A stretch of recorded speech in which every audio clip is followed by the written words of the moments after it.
Zdravo svima, dragi ljudi. U ovom videu vidjet ćete kako možete da dobijete ova savršena ombre jaja, vrlo jednostavno i brzo.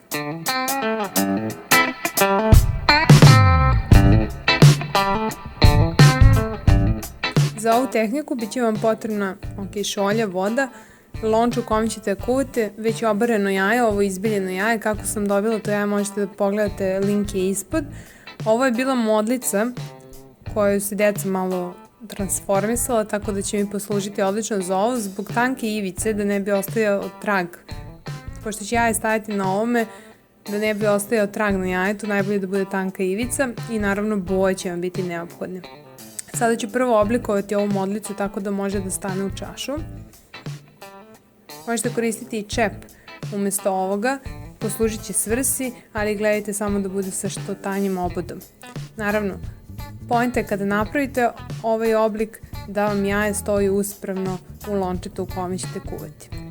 U lonče stavljam prvo boju, kašiku sirćete, vode toliko da stane na dno i da pokrije donji deo jajeta. U sve ovo stavljam modlicu koju sam oblikovala i na to stavljam jaje da stoji uspravno.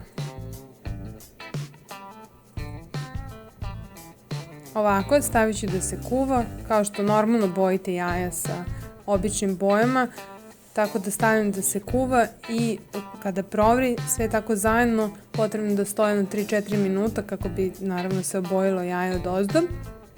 I cijela fora jeste u tome da dodajete malo po malo vode. Na samom kraju ostaje samo vrh, ali dok ključa boja će preći preko vrha jajeta.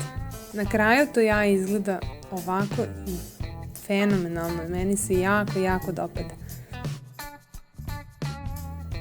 Tako da imamo jedno ombre jaje i za sam kraj ono što se meni sada sviđa jeste da jaje isprskam zlatnom bojom jer im daju neki poseban šmek. Hvala vam na gledanju, lajkujte, šerujte, subscribeujte se ako već niste i želim vam srećan Uskrs!